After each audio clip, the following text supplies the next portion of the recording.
Oh man, dude, we were up so late, and when I did this match, it was like 2 in the morning, man. I was like, wow, this sounds amazing. Look at tactics. Tactics is so good. I get impermed, and I'm like, oh my god, this is the only time imperm sucks. I mean, tactics sucks if you're going up against an imperm. But other than that, imperm's amazing. I mean, tactics is amazing.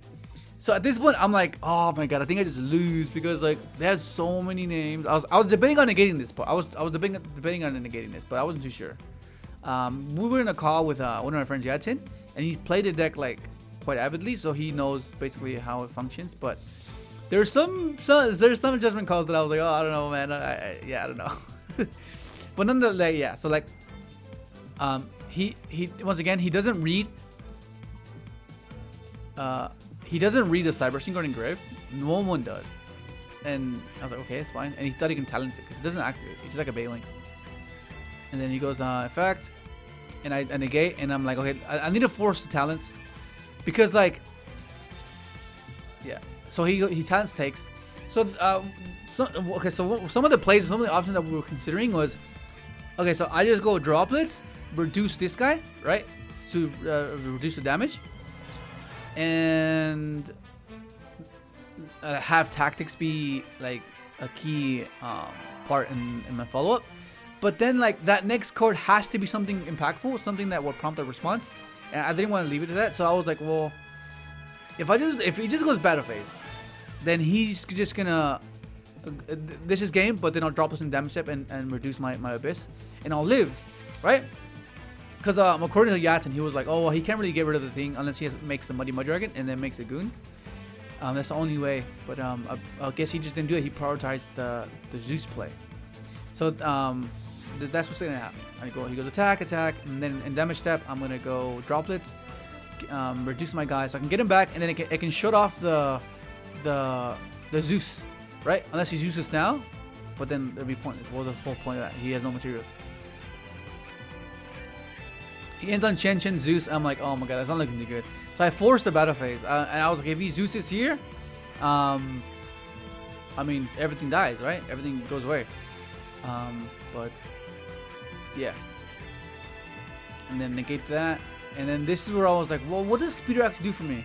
Because I do have Speeder Access, but like, it wasn't gonna do much. I think after like after I was sequencing off, I was like, oh, it doesn't even do much. Like the best thing I can do is make an Omega and return the Cybers to have a double block. But even then, he just has way too many things, like way too many things. Yeah, and so I just scoop. There's just no point. I just yeah, it's no point. So now I go first, and I look at my hand. I'm like, this hand's amazing. Look at this. Boom. And I get impermed again. I'm like, what the heck, dude? So effect resolves. And he doesn't have the nib. I was like, oh my god, this is where we go. This is where you have to hold your breath, dude. Like, oh my god, yeah, dude. Go for Dragster. I mean, Omega. So I was like, okay, this is basically an Omni negate. You rip a card, it's like negating a card, basically. So I have this for droplets, if he has droplets. And then I feel pretty good. I should be fine. Return to Trail for a follow-up, negate that. I was like, if he has Gamma, oh damn, it's gonna be brutal. So then he goes the pot. And I was really debating on negating this, because in my theory, right, I have two negates. Okay, I'll negate this. Resolution, go Omega, right? He has 2 cards left to his name. 2 cards. What could those 2 cards be, man? Like what? I just didn't get any name. But then Yatin, being the avid virtual player, is like, nah, just wait. Just don't negate this. I was like, oh my god, are you kidding me? He draws fucking teleport. I'm forced to negate this, and this is where I'm getting kind of scared. I was like, oh my god. Yeah, so I should have gone with my gut instinct, and that would have been, I think it would have been, it wouldn't have caused me the anxiety that it caused me.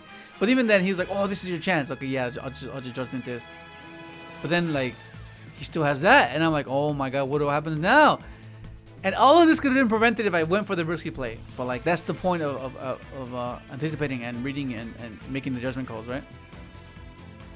Attack, rip a card, and virtual can't do anything with 1 card. Like, he can't.